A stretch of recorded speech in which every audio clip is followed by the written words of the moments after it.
ท่านผู้ชมที่เคารพเนี่ยขอพระเจ้าเซนเดชแนลวันนี้ก็อยู่ที่ไฟนะไฟทันบานนี่คือพัฒธรรมศาสตร์กามินีวันนี้ก็มาตักแห่เนาะแห่ทุ่งเมืองเลยมาตัก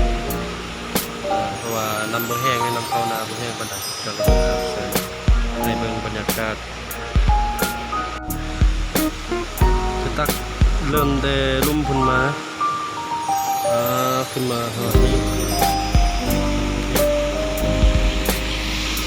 ชนสลีโอ้สวยงามดีนะตรงนี้พาลงธรรมศาสตร์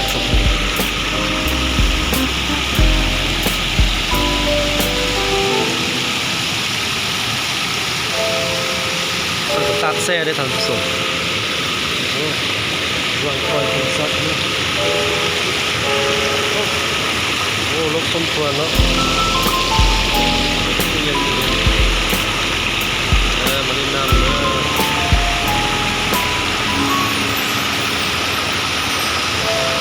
4 คนมากันแต่ว่า2 คนมันพอเพื่อ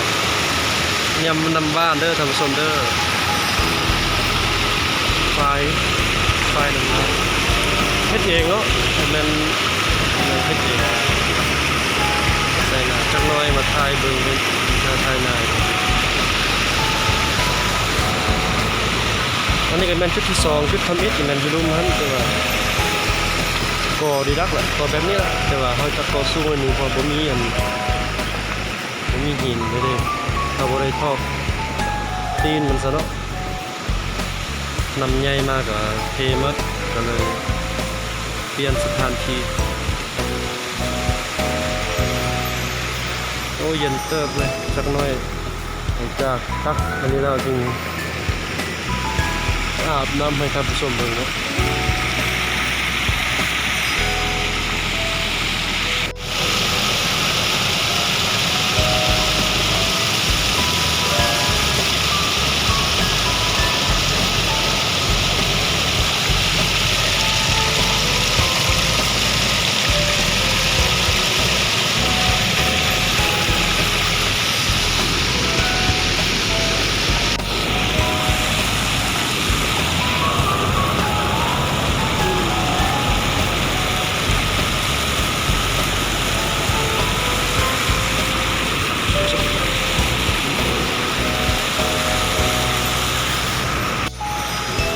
นั่นก็เป็นบรรยากาศเนาะทาง